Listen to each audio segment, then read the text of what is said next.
Curious Kid Podcast. This week, we're going to learn about a condition that affects millions of kids and adults around the world. For those people that are affected, it could be difficult to breathe at times. I think breathing is one of those things we sometimes take for granted because our bodies do it automatically, and that's a good thing. Just like our hearts beating and our stomachs digesting, breathing is something that we don't need to control. It just happens. For millions of people, breathing isn't always so easy. So let's find out why. Double mailbag! Double mailbag! Hi Jacob and Olivia, this is Mackenzie age 10 and Hailey age 7 from Hampstead, New Hampshire. We love your podcast and listen to it every night before bed. Hailey wants to get curious about asthma, fans, TV, Curious Kid Podcast, George Washington, giraffes, iPhones, soda, and Neptune. Mackenzie wants to get curious about the Northern Lights, bacteria, Alexander Hamilton, donuts, and koalas. Keep up the great podcast. Thank you, Mackenzie and Hailey. Hi, my name is Talia, and I'm 10 years old. I live in Jerusalem, and I love your podcast. I listen to every single one of your episodes at least a billion times. Now that I've listened to them, I've been curious on my own, and I'm curious about asthma and ADHD. Thank you. Love your podcast. That was amazing! We love getting messages and voicemails from our amazing listeners. We are so excited to get curious about asthma this week for Mackenzie, Hailey, and Talia. We also have a special treat coming up in a few minutes. I'll be interviewing my friend Bryce because he has asthma. He is going to share what having asthma is like. That's going to be a lot of fun. I actually think it's pretty crazy that it's taken 285 episodes to finally learn about asthma. That's because so many people have asthma. Do you know someone that has asthma? We are going to learn what asthma is all about, starting with the questions of the week. The questions of the week are: how many people in the world have asthma? And how many people in the United States have asthma? While you're thinking about the answer, let's learn what asthma is, what happens in the body during an asthma attack, and how people are able to manage their asthma so they could still have fun doing all the things they love to do. For starters, asthma is a condition that affects the lungs and the airways. In other words, the tubes that carry air in and out of the lungs. People with asthma have airways that are sensitive and can sometimes swell up, which makes it harder to breathe. So, you could be running or playing outside, but suddenly you feel like it's hard to catch your breath. For people with asthma, certain things like dust, cold air, or exercise could make their airways get smaller or tighter, making it hard for them to get enough air. And when someone with asthma has trouble breathing, this is called an asthma attack. Exactly. During an asthma attack, the airways get so tight that it becomes really hard to breathe. But don't worry, there are ways to manage asthma attacks to help people with asthma feel better quickly. To understand asthma, it helps to know how our lungs work. Our lungs are incredible. Every time you breathe in, air travels down your windpipe, also called the trachea, which splits into two main airways called bronchi. Each bronchus goes to one lung and branches into smaller tubes, sort of like a tree with branches. And at the end of those branches are tiny air sacs called alveoli. That's where oxygen from the air gets into our blood, which then carries it all over the body. When we breathe out, we get rid of carbon dioxide, a waste gas that our bodies don't need. So, basically, breathing is the way our bodies get the fuel it needs while also getting rid of the stuff it doesn't want. For someone with asthma, those little airways can get swollen and tight, which makes it hard for air to get through. Imagine if those branches in your lungs were getting squeezed. It could make it harder to breathe, so asthma makes it tough to get air in and out of the lungs. So, why is it that some people get asthma while others don't? That's a great question, and the answer isn't really clear. Scientists believe that there are a few factors that might make it more likely for someone to have asthma. For example, it can run in families, or it can be triggered by the environment, like where you live or what you're exposed to. So, if your parents have asthma, it makes it more likely that you will have asthma. And other things like pollution, smoke, and certain chemicals can increase your chances of getting asthma. You can also get asthma from a really young age, or you can get it when you're older too. Also, the severity of asthma can be different from person to person.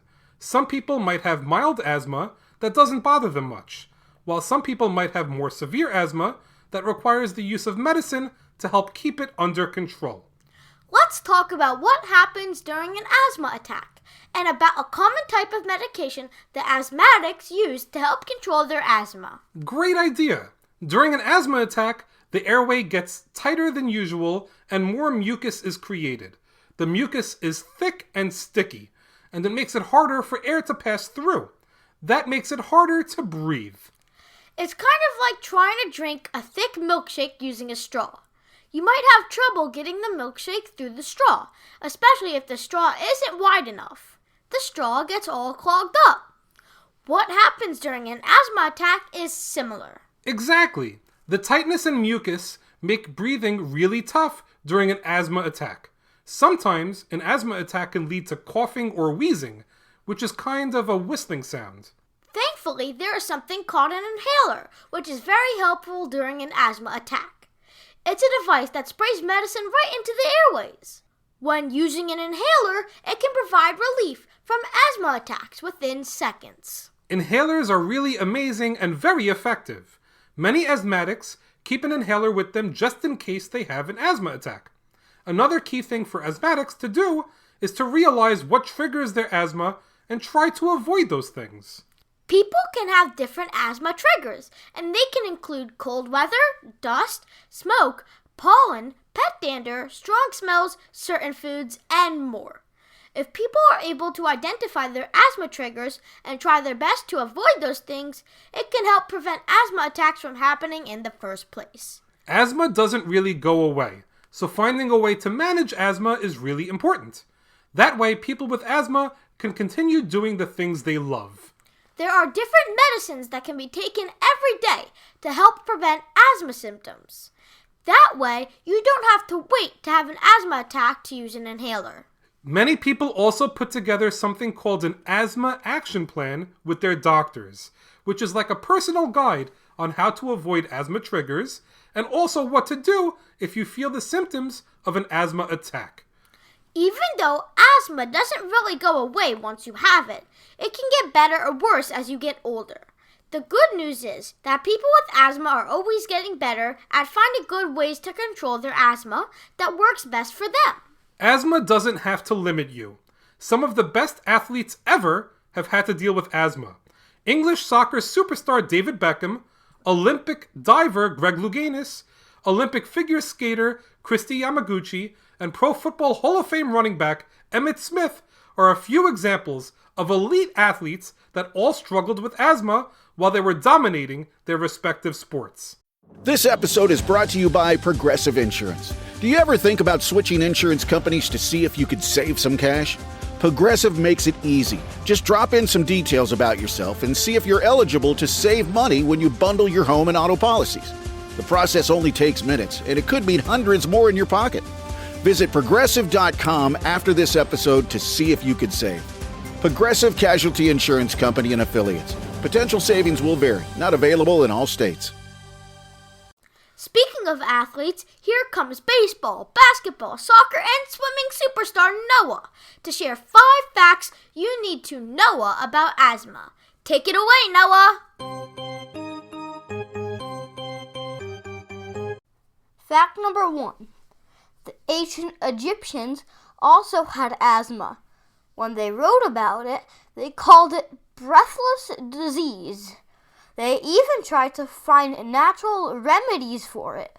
Fact number 2. As amazing as inhalers are, they weren't invented until the 1950s. That sounds like a long time ago, but it really wasn't. Managing asthma was so much harder before inhalers were invented. Fact number 3. Asthma affects about 1 in 12 kids in the United States. I have 22 kids in my school class, including me. That means that chances are about 2 kids in my class have asthma. Fact number 4. Animals can also have asthma. Cats and dogs get asthma, and cats are far more likely to have asthma than dogs. Signs your pets might have asthma include lots of heavy breathing, loss of appetite, less energy, and pale gums. Fact number 5. The word asthma comes from Greek, and it means short of breath. The Greek verb aizin means breathe hard. Over time, the word transformed to asthma in Middle English. The word asthma is spelled A-S-T-H-M-A.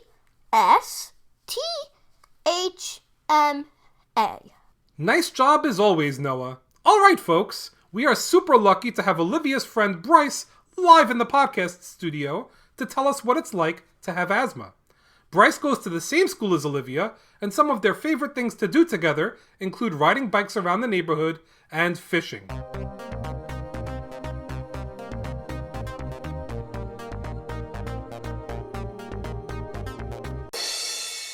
Bryce, thank you so much for joining us to answer a few questions about asthma.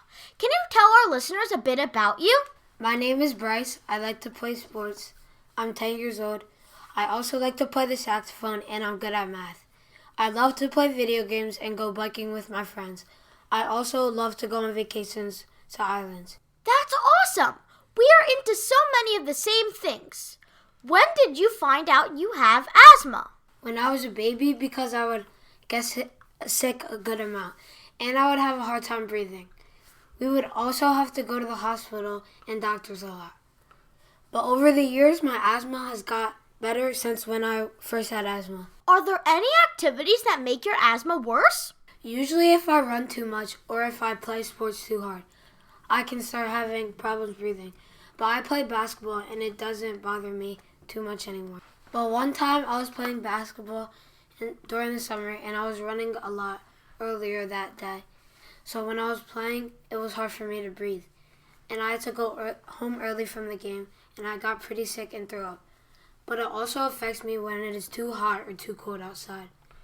Another way is when I am out too much at night or when I get a cold. Can you describe what it feels like to have an asthma attack? You can start wheezing a lot, which is where you start having short breaths and making weird noises.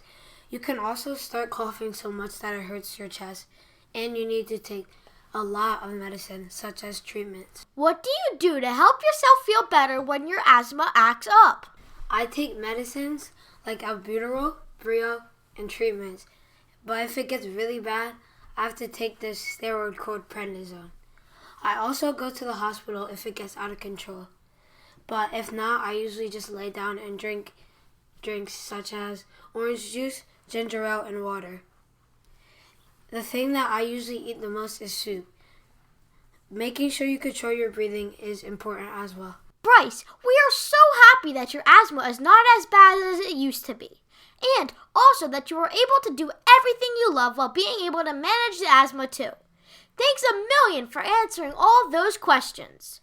We did a lot of research on asthma to prepare for this episode, but nothing is better than hearing what asthma is really like from someone that has it. That was a fantastic interview. Thanks, Bryce. It's time to answer the questions of the week. How many people in the world have asthma, and how many people in the United States have asthma? According to the World Health Organization, asthma affected about 262 million people worldwide as of 2019. In the United States, asthma affects about 28 million people.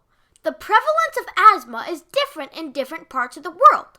For example, asthma rates in Australia are very high, where 12 to 14% of people have asthma. On the other hand, many countries in Africa and Asia have very low asthma rates, less than 4%. That's a whole lot of people. Thankfully, we know a whole lot more about asthma today than we did a few decades ago, and new medicines are making asthma easier to manage over time. Well, that's a wrap for this week's episode. Thanks so much for listening to this week's podcast, number 285 on asthma. Great job, Olivia, and great job, Mackenzie, Hailey, and Talia, for giving us an episode topic suggestion that had me looking forward to this episode with bated breath. Before we wrap this episode up, we have a reminder for you. You can find Curious Kid Podcast on YouTube. All of our episodes are up there. And we've also been putting up some fun videos for you to check out. You can find a link to our YouTube channel in the episode notes. It would mean a lot to us if you could subscribe to our YouTube channel. Subscribing to our YouTube channel is definitely one of those things our listeners can do to help support the podcast in seconds and make sure that we are able to make a lot more episodes for years to come. We also want to thank amazing listeners. We want to thank Kala, Bowden, Lydia, and Luke for the 5-star review. It says, sensational podcast. Really enjoying this podcast. Keep up the amazing work. We've been getting lots of great reviews, and we've read each and every one. Thanks so much for taking some time to leave us such a thoughtful review. Join us next week for our Season 11 finale episode. We are going to share our favorite episodes and facts from the entire 26-episode season. We are also going to give you a preview of what is coming for Season 12. As always, thank you so much for listening and getting curious with us.